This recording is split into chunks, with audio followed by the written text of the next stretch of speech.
Hello friends, chapter number 2 NCERT class 12 उसके अंदर हम लोगों ने एक्सरसाइज के 1 to 14 जैसे न्यूमेरिकल्स हमने देख लिया आगे के वीडियोस के अंदर।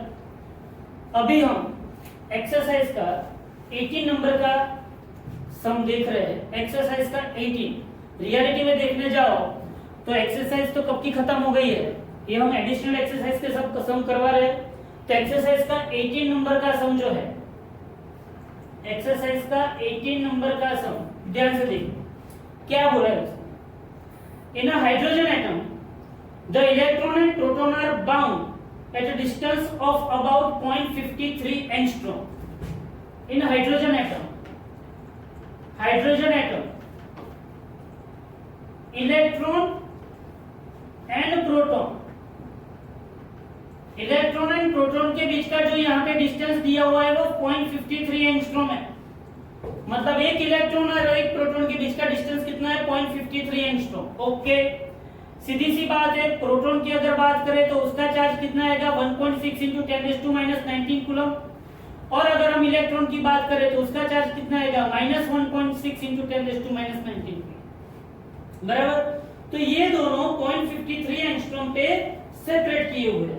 ओके, अब उसने ऐसा बोला है, estimate the potential energy of this system in electron volt. तो उसने पहला क्वेश्चन जो पूछा है वो पूछा है पोटेंशियल एनर्जी का। पहला क्वेश्चन जो पूछा है वो पूछा है उसने पोटेंशियल एनर्जी का। ना पोटेंशियल एनर्जी का इक्वेशन क्या है आपके पास?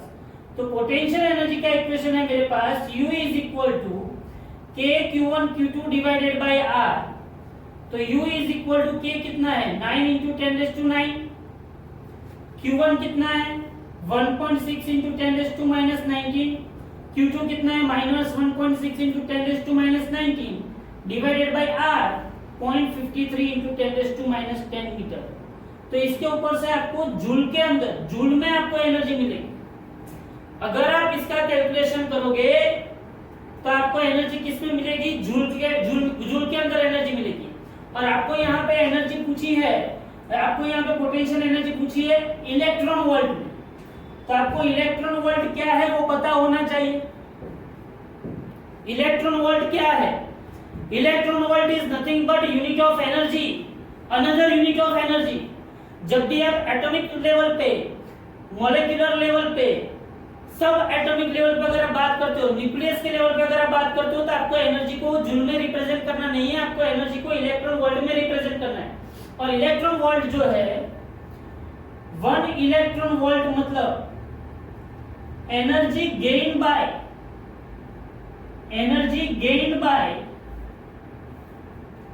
An electron, energy gain by an electron in a potential difference of 1 volt। मतलब कि अगर आपने यहाँ पे पॉजिटिव और यहाँ पे नेगेटिव इलेक्ट्रिक फील्ड प्रोवाइड की और यहाँ पे पोटेंशियल डिफरेंस 1 वोल्ट का है, और अगर आपने यहाँ पे इलेक्ट्रॉन को रखा, किसको रखा? इलेक्ट्रॉन को रखा, तो इलेक्ट्रॉन माइनस की ओर जाएगा कि प्लस की ओर? प्लस की ओर जाएगा। मतलब उसने कुछ एनर्जी गेन की, किसकी वजह से? 1 इलेक्ट्रॉन वोल्ट जितना पोटेंशियल डिफरेंस की वजह से। तो वो जो एनर्जी उसने गेन की, यहाँ पे जो दौड़ा वो एनर्जी, मतलब ये 1 वोल्ट की वजह से उसके अंदर जो एनर्जी मिली वो काइनेटिक एनर्जी मिली। मतलब वो जो दौड़ा वो कितना दौड़ा? 1 इलेक्ट्रॉन वोल्ट जितनी एनर्जी से दौड़ा। कैसा पता चलेगा आपको? तो आपको पता चलना चाहिए कि वर्क डन यहाँ पे कितना होगा। तो वर्क W = क्या होता है? Q × V। बट यहाँ पे Q क्या ले लो? 1 इलेक्ट्रॉन वोल्ट, 1 इलेक्ट्रॉन। तो W = क्या होगा? E × V। E कितना है? 1.6 × 10⁻19 और V कितना है? 1 वोल्ट। E कितना है? 1.6 × 10⁻19 और V कितना है? 1 वोल्ट।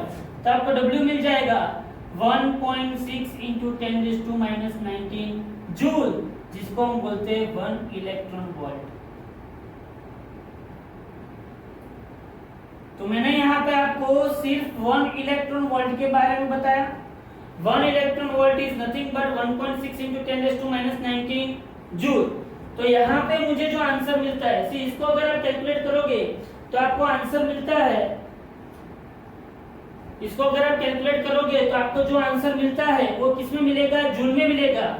और ये जो जूल में आंसर मिला उसको आप 1.6 इंटू 10⁻⁻19 से डिवाइड करोगे तो आपको यहाँ पे जो आंसर मिलेगा वो किसमें मिलेगा, इलेक्ट्रॉन वोल्ट में। तो U इज इक्वल टू के Q1 Q2 by R। Q1 पता है, Q2 पता है, ये R है, बराबर है। ये आपको आंसर मिलेगा जूल में। जूल को आपने किसमें डिवाइड किया, 1.6 इंटू 10⁻⁻19 से, तो आपको किसमें एनर्जी मिली, इलेक्ट्रॉन वोल्ट में। तो ये हो गया अपना सेक्शन नंबर ए। अब आता है section number B. Section number B में उसने पूछा है what is the minimum work required to free the electron. What is the minimum work required to free the electron. See electron, ये hydrogen atom है। You know very well what do you mean by hydrogen atom. Hydrogen atom के अंदर क्या होता है, उसके nucleus में एक प्रोटॉन होता है और न्यूक्लियस के आसपास जो ऑर्बिट होती है वो फर्स्ट ऑर्बिट के अंदर इलेक्ट्रॉन गर्भारमता है। आपको पता है गर्भारमना क्या होता है। तो ये जो इलेक्ट्रॉन गर्भारमता है ये उसका डिस्टेंस कितना हुआ, r कितना दिया है उसने, 0.53 एंगस्ट्रॉम। कितना दिया है उसने, 0.53 एंगस्ट्रॉम। अब देखिए, अब मुझे इलेक्ट्रॉन को फ्री करना है। सी यहाँ पे पोटेंशियल एनर्जी, यहाँ पे आपको पोटेंशियल एनर्जी माइनस में मिलेगी। ये पोटेंशियल एनर्जी आपको किसमें मिलेगी, माइनस में। इसका अगर आप फाइनल आंसर देखने जाओगे, इसका अगर आप फाइनल आंसर देखने जाओगे तो आपको मिलेगा फाइनल आंसर -27.2 इलेक्ट्रॉन वोल्ट। इसका मतलब क्या हुआ, -27.2 इलेक्ट्रॉन वोल्ट का मतलब क्या हुआ कि ये जो इलेक्ट्रॉन है वो इस न्यूक्लियस के साथ इतनी एनर्जी से बंधा हुआ है। जैसे कि आप लोगों ने 11th में ग्रेविटेशनल पोटेंशियल एनर्जी पढ़ा था कि हम सब अर्थ के ऊपर बाउंडेड है, वी आर नॉट फ्री। अगर हम लोग फ्री होते, हमारी एनर्जी पॉजिटिव होती, टोटल एनर्जी अगर हमारी पॉजिटिव होती तो हम तो स्पेस में आराम से जंप लगाया स्पेस में चले गए। लेकिन ऐसा नहीं होता है। क्यों नहीं होता है, क्योंकि हम सबकी टोटल एनर्जी क्या होती है, माइनस में होती है।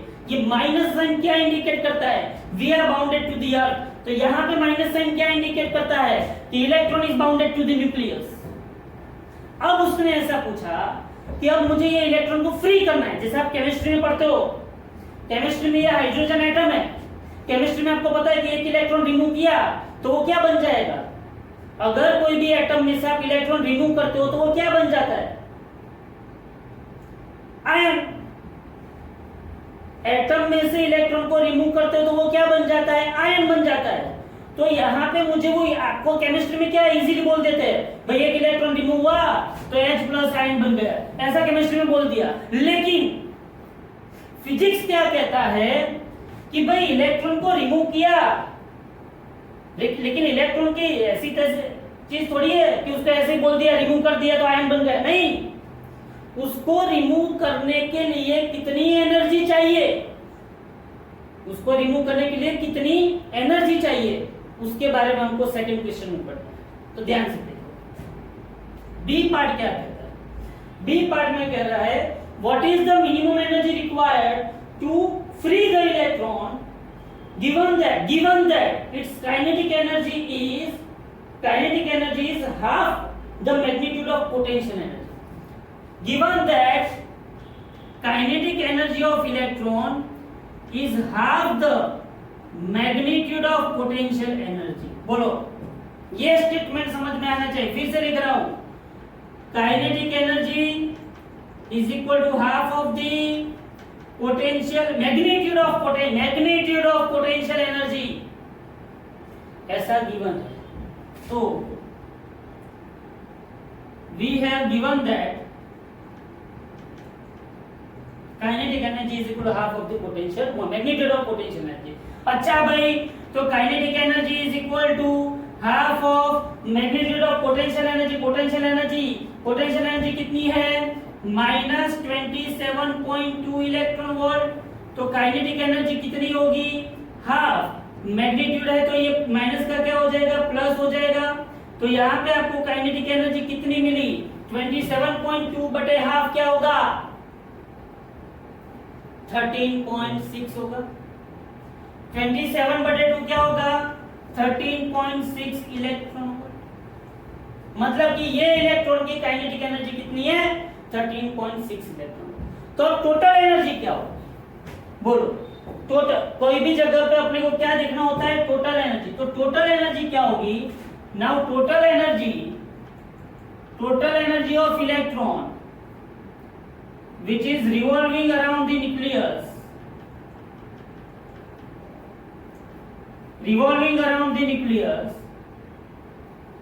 टोटल एनर्जी क्या होगी। तो total energy is equal to kinetic energy plus potential energy. ये तो आपको पता है कोई भी टोटल एनर्जी होती है वो काइनेटिक एनर्जी और पोटेंशियल एनर्जी का समेशन होता है। तो total energy is equal to भाई total energy is equal to kinetic energy कितनी है मेरी 13.6 इलेक्ट्रॉन वोल्ट। याद रखना काइनेटिक एनर्जी नेगेटिव नहीं होती है क्योंकि काइनेटिक एनर्जी खुद 1/mv² है बराबर है। तो पोटेंशियल एनर्जी क्या है मेरे पास -27.2 इलेक्ट्रॉन वोल्ट। बोलो तो यहाँ पे क्या होगा total energy is equal to 13.6 electron volt -27.2 electron volt. तो total energy is equal to कितनी आएगी 27.2 में से 13.6 गया तो कितना आया 13.6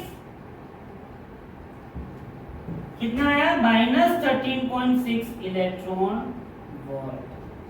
इसका मतलब ये हुआ we have to free the electron we have to supply plus 13.6 ये माइनस है ना ये माइनस क्या बताता है इलेक्ट्रॉन काउंटेड है। तो plus 13.6 electron volt energy in the form of kinetic energy to the electron। तो मुझे कितनी एनर्जी सप्लाई करनी पड़ेगी प्लस 13.6 इलेक्ट्रॉन वोल्ट एनर्जी मुझे सप्लाई करनी पड़ेगी बराबर है। तो ये पता चलता है ये मिनिमम एनर्जी इतनी कौन सी एनर्जी है मिनिमम एनर्जी बराबर। तो ये मुझे पता चल गया कि मुझे प्लस 13.6 इलेक्ट्रॉन वोल्ट एनर्जी मुझे सप्लाई करनी पड़ेगी। तो ये कौन सा सेक्शन हो गया बी सेक्शन। अब उसने पूछा है सी सेक्शन। उसने क्या पूछा है इस पॉइंट पे जब हमने देखा कि पोटेंशियल एनर्जी फाइंड आउट की तो एक्चुअली यहाँ पे पोटेंशियल एनर्जी का डिफरेंस। अब सी सेक्शन उसने पूछा हुआ है। सी सेक्शन क्या है सी सेक्शन में उसने ऐसा पूछा है कि जब हमने रेफरेंस यहाँ पे जैसे हमने लिया था कि रेफरेंस पॉइंट पे हमने पोटेंशियल क्या लिया था 0 पोटेंशियल एनर्जी क्या ली थी हमने 0। लेकिन उसने ऐसा पूछा कि एक बार वो 0.53 एंगस्ट्रॉम पे है और दूसरी बार उसने दिया हुआ है 1.06 एंगस्ट्रॉम पे। तो यहाँ पे आएगा R1 is equal to 0.53 angstrom और R2 इज इक्वल टू क्या आएगा 1.06 एंगस्ट्रॉम। तब जाके उसकी चेंज इन पोटेंशियल एनर्जी क्या होगी। तो change in potential energy U मतलब delta U is equal to U1 minus U2 अगर आप ले लो तो आपको मिलेगा KQ1 Q2 by R1 minus KQ1 Q2 by R2। K आपको पता है 9 × 10⁹ Q1 Q2 दोनों में से क्या निकल जाएंगे कॉमन निकल जाएंगे। R1 कितना है 0.53 एंगस्ट्रॉम R2 कितना है 1.06 एंगस्ट्रॉम। तो आपको चेंज इन पोटेंशियल एनर्जी मिल जाएगा। चेंज इन पोटेंशियल एनर्जी का आपको आंसर मिलेगा -13.6 इलेक्ट्रॉन वोल्ट। क्या मिलेगा आपको -13.6 इलेक्ट्रॉन। तो ये पूरा 18 नंबर का सम है बराबर है। इसमें 3 सेक्शन है। 3 सेक्शन के अंदर पहले सेक्शन के अंदर हमने जब रेफरेंस पोटेंशियल एनर्जी 0 ली थी तब हमने पोटेंशियल एनर्जी फाइंड आउट की। फिर बी सेक्शन के अंदर हमको ऐसा बोला कि भाई काइनेटिक एनर्जी कितनी होगी। तो भाई kinetic energy is equal to half of the magnitude of the potential energy. तो हमने काइनेटिक एनर्जी ढूंढी। उसके बाद हमने टोटल एनर्जी ढूंढी। Total energy is equal to kinetic energy plus potential energy और this much amount of energy must be given to the electron to free from the atom. Okay. और C section के अंदर हमको 2 point दिए हैं एक R1 और एक R2। तो तब हमको जो पोटेंशियल एनर्जी का क्या मिलता है डिफरेंस मिलता है। ओके, तो ये हमारे पास आ गया एक्सरसाइज का 18 नंबर का सम। एक बार अच्छी तरह से देख लो, देखे बिना उतारो, बराबर। चलो ये एक्सरसाइज का 18 नंबर का सम हो गया। अब एक्सरसाइज का आता है 19 नंबर का सम। बहुत बढ़िया सम है, बहुत बढ़िया सम एक्सरसाइज का 19 नंबर का। ध्यान से देखो, एक्सरसाइज का 19 नंबर का सम क्या है।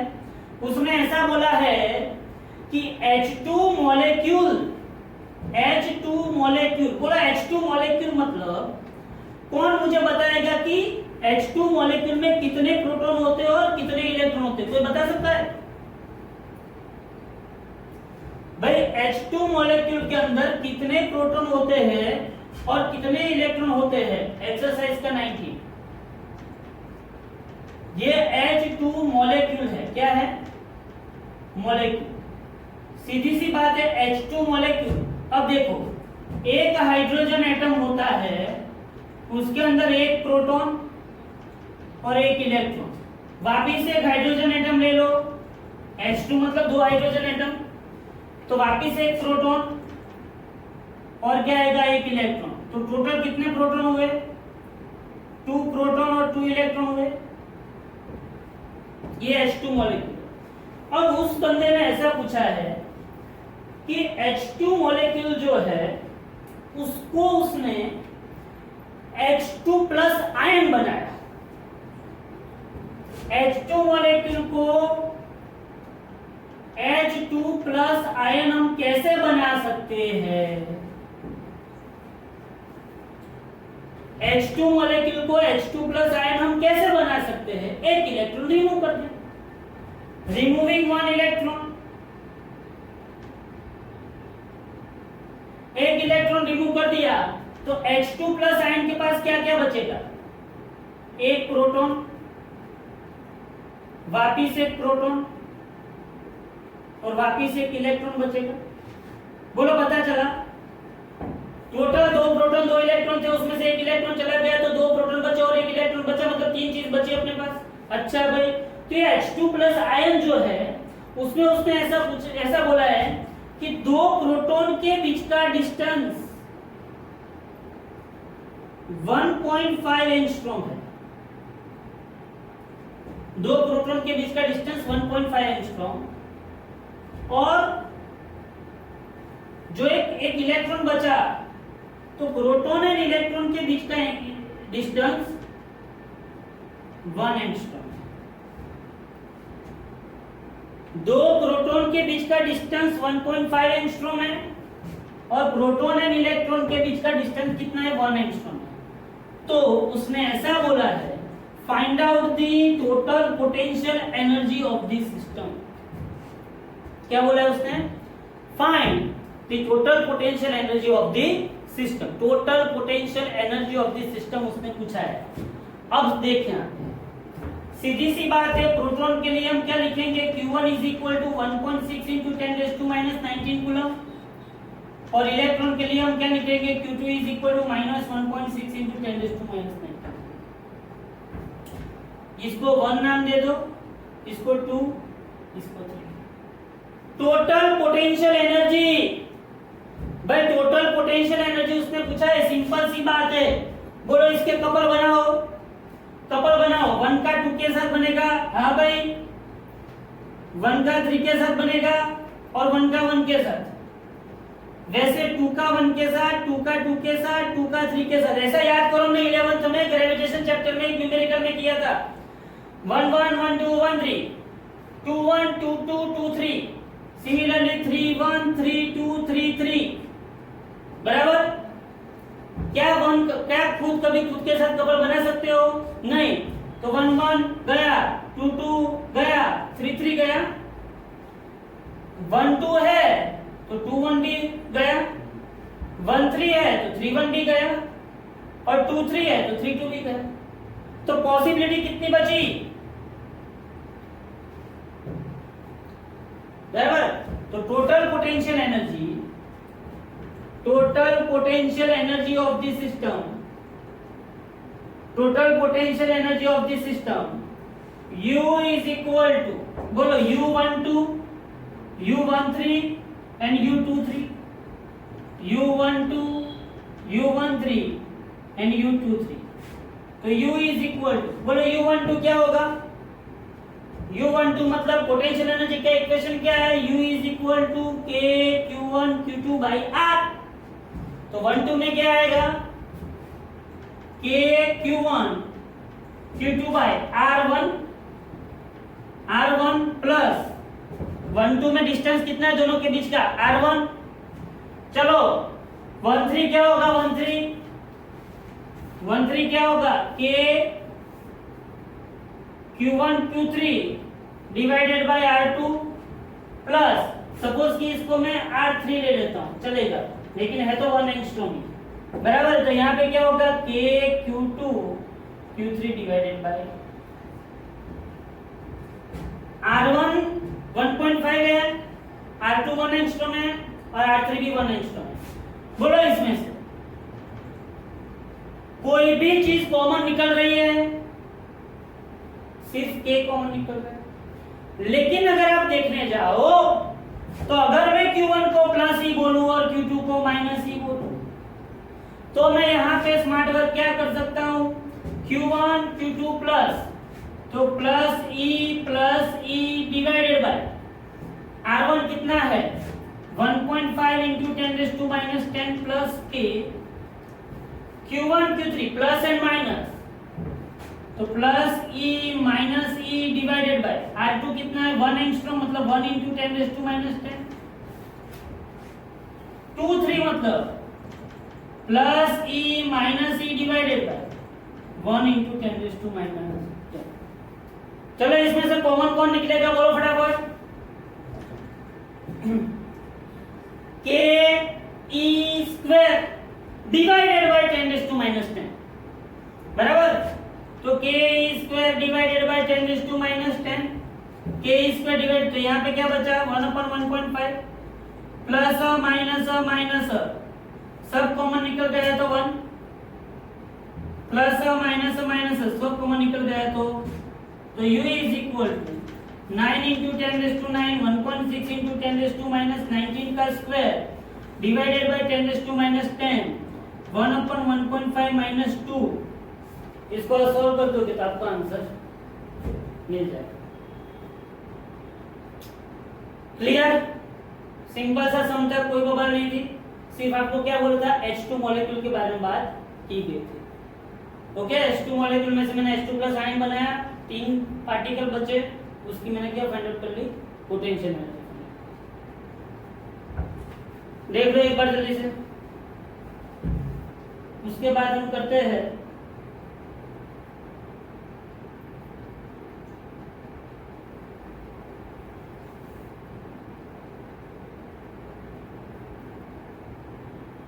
एक्सरसाइज का 20 नंबर का।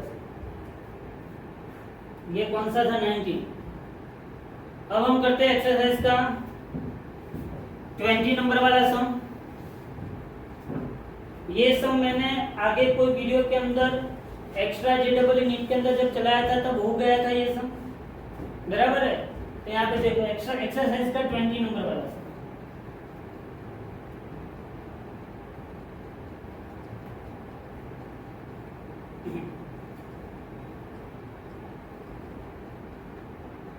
क्या है? ध्यान से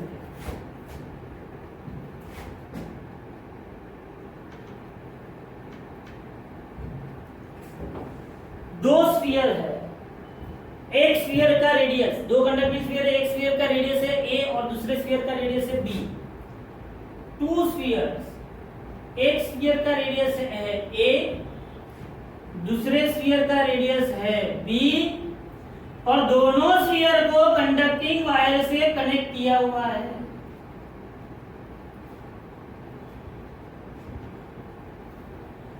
इस स्फीयर के सपोज के उसके ऊपर चार्ज कितना है? QA, तो ये स्फीयर पे चार्ज कितना है? QB,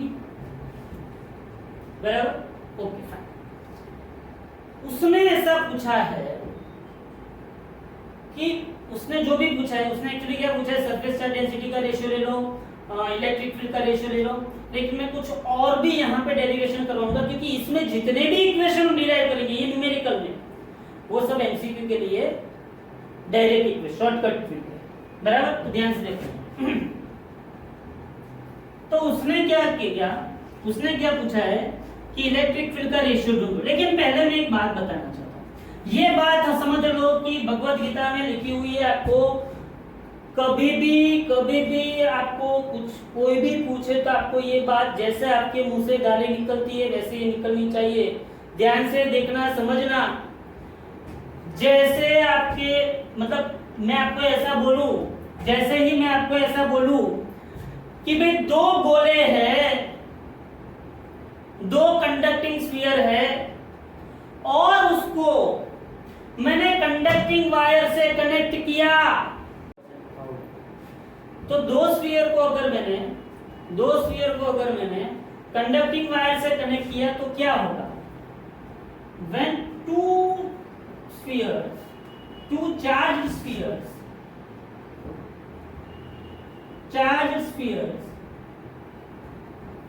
are connected by a conducting wire, then potentials on both the spheres are equal. Potentials, ये ब्रह्म वाक्य है। Potentials on both the spheres are equal. तो यहाँ पे एक स्फीयर है, स्फीयर ए, ये स्फीयर ए है, इसका रेडियस स्मॉल ए है और इसके ऊपर चार्ज कितना क्यू है। ये स्फीयर बी है, उसका रेडियस स्मॉल बी है, उसके ऊपर चार्ज कितना है क्यू बी। पोटेंशियल याद रखो, when two spheres are connected by a conducting wire, then there must be potentials are same on both of them. जैसे आपके मुंह से गाली निकलती है वैसे ये निकलना चाहिए। कभी भी ऐसा आए कि दो स्फीयर के बीच में मैंने कंडक्टिंग वायर कनेक्ट किया तो आपको पता होना चाहिए। अब देखो, तो इसका मतलब ये हुआ कि ए स्फीयर पे potential is equal to B sphere पे पोटेंशियल। अब पोटेंशियल का इक्वेशन क्या है? के क्यू बाई आर मतलब यहाँ पे क्या होगा? याद रखना, इस ए को और इस ए को उड़ाना मत। ये क्या इंडिकेट कर, ये क्यू के नीचे सबस्क्रिप्ट है क्यू ए, मतलब charge on A is equal to K Q B divided by K ने के को मारा। अब यहाँ पे देख, Q A by A is equal to Q B by B.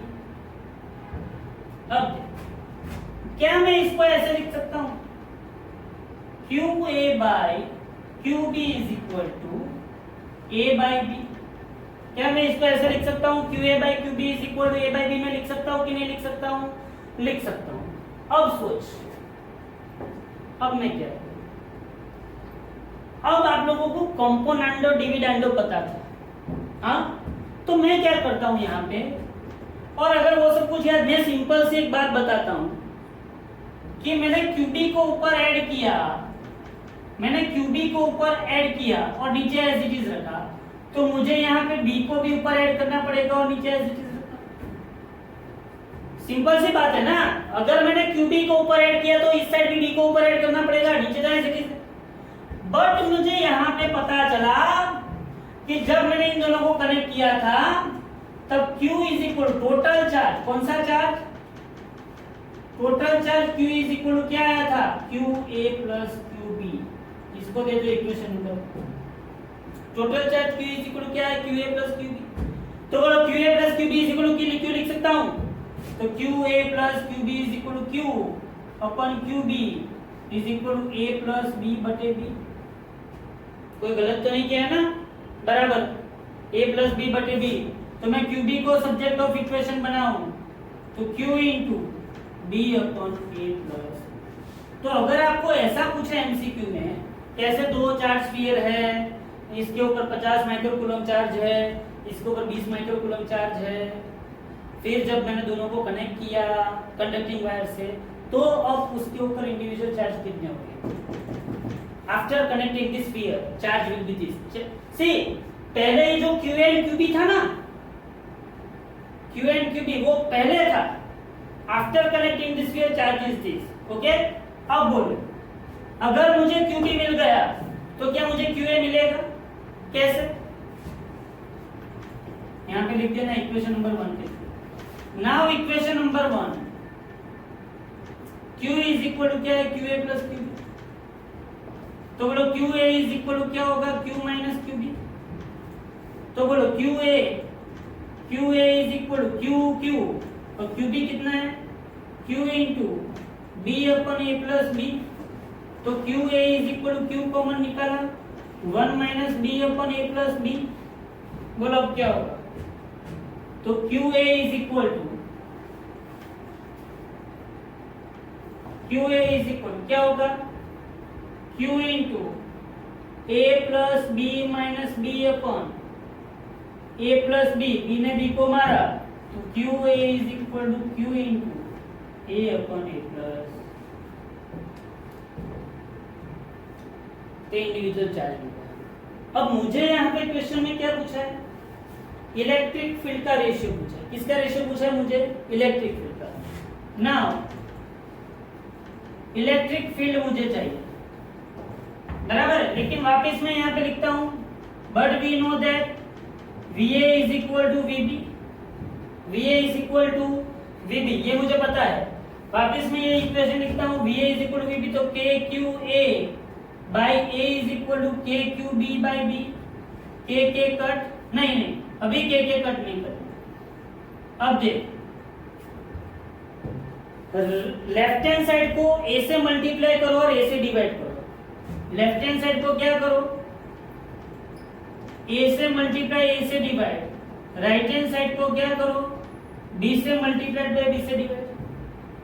तो ये क्या हुआ? KQ by A square. ये क्या हुआ? KQ by B square. तो KQ by A square into A, KQ by B square into B। But KQ by R square क्या होता है? Electric field. इलेक्ट्रिक फील्ड क्या होता है? KQ by R square. तो यहाँ पे KQ बाई A स्क्वायर क्या आया? EA into A, EB into B। तो मुझे यहाँ पे EA by EB is equal to क्या मिला? B by A। तो ये मुझे क्या मिल गया? इलेक्ट्रिक फील्ड का रेशियो, बराबर। ये मुझे मिल गया इलेक्ट्रिक फील्ड। और electric field is directly proportional to surface charge density. Electric field is directly equal to surface charge density. तो सरफेस चार्ज डेंसिटी भी क्या मिलेगा मुझे? B by A। ओके, देखो इसको। तो उसके बाद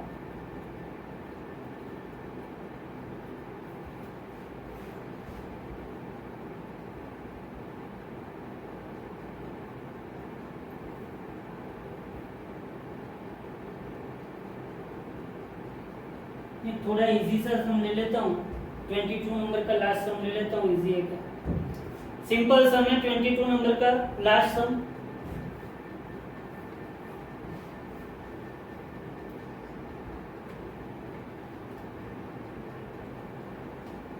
क्वाड्रुपोल क्या है?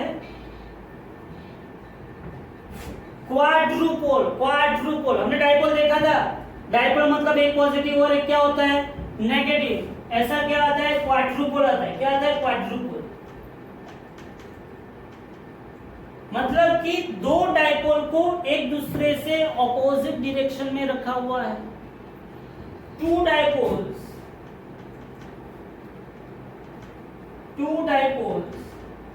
Are arranged in opposite direction linearly। उसको मैं क्या बोलता हूं? क्वाड्रुपोल। क्यों क्वाड्रुपोल? डाइपोल मतलब दो चार्ज, क्वाड्रुपोल मतलब चार चार्ज। कैसे? देख, ये एक डाइपोल आ गया, इसकी डाइपोल मोमेंट ऐसे जाएगी। ये दूसरा डाइपोल आ गया, बोलो आ गया कि नहीं आ गया? इसकी डाइपोल मोमेंट यहाँ पे जाएगी और इसकी डाइपोल मोमेंट यहाँ पे जाएगी। बोलो एक डायपोल, ये दूसरा डायपोल, दो डायपोल को हमने साथ में रखा तो वो क्या बन गया, क्वाड्रुपल। रियलिटी में देखने जाओ तो माइनस माइनस साथ में रह सकते हैं, नहीं है, लेकिन अभी हमने एक इमेजिनरी सिस्टम ली है, बराबर। तो यहाँ पे प्लस क्यू माइनस क्यू तो क्या होगा माइनस 2q, और यहाँ पे क्या होगा प्लस, समझो।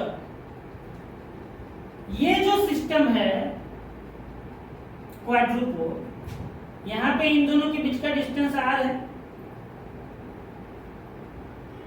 सॉरी इन दोनों के बीच का डिस्टेंस a है, यहाँ पे भी डिस्टेंस a है, और इसको इसका ओरिजिन ले लेते हैं, समझो ध्यान से। क्वाड्रुपोल सिस्टम देखी, दो डाइपोल ऑपोजिट डायरेक्शन में रखे हुए हैं, माइनस क्यू माइनस 2q होता है, उसको मैंने क्या ले लिया, ओरिजिन ले लिया। दो चार्जेस के बीच का डिस्टेंस कितना है, a है। अब उसने पूछा क्या है, find the potential, find the potential, find the potential at distance r,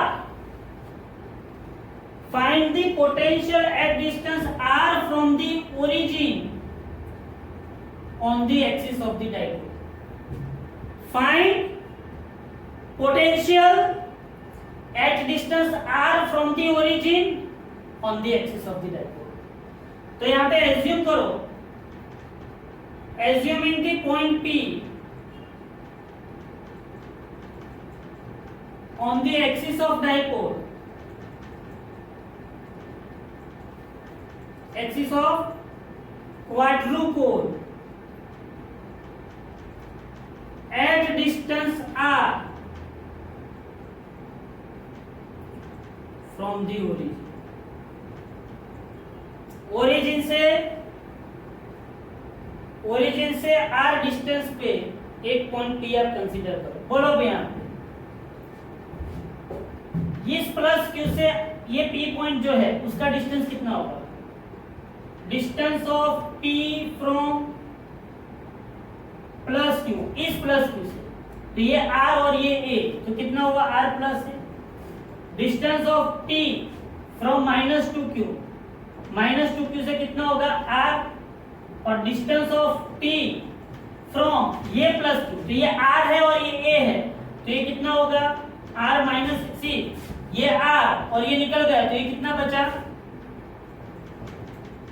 R minus. Okay, so total potential at point P V is equal to, इसकी वजह से V1, ये माइनस 2q की वजह से V2, और ये प्लस q की वजह से V3, तो V इज इक्वल टू, बोलो यहाँ पे क्या होगा KQ डिवाइडेड बाय, बोलो इसकी वजह से यहाँ पे डिस्टेंस कितना है R plus A plus K, minus 2q की वजह से P पॉइंट पे potential minus 2q upon R, समझो ध्यान से, ये प्लस q की वजह से P पॉइंट पे potential KQ upon R plus A, ये माइनस 2q की वजह से P पॉइंट के potential K into minus 2q upon R, और लास्ट में ये प्लस q की वजह से P पॉइंट के potential K plus q upon R minus A। तो बोलो अब क्या होगा, तो V is equal to KQ common निकालो, 1 अपन R प्लस है, KQ कॉमन निकला तो ये क्या होगा plus minus minus 2 by R, ये 1 अपन R माइनस, तो V is equal to KQ, बोलो इसका एलसीएम निकालो, R into R plus A into R minus A, यहाँ पे R प्लस A है, क्या क्या नहीं है R इंटू R माइनस है, तो R इंटू R माइनस है माइनस 2, R है, क्या क्या नहीं है R प्लस है R माइनस है, तो उसको मैं R square minus A square लिख सकता हूँ, प्लस R माइनस है तो क्या नहीं है, तो R into R plus A। बोले ये स्टेप पता चला, बस इसको सॉल्व कर, V is equal to KQ R square minus RA minus 2R square plus 2A square plus R square plus RA divided by R into ये क्या होगा R square minus A square. बोलो V is equal to क्या होगा KQ R square plus R square 2r square और ये गए minus आ रहे प्लस आ रहे गए, बाकी क्या बचा 2a square upon R square minus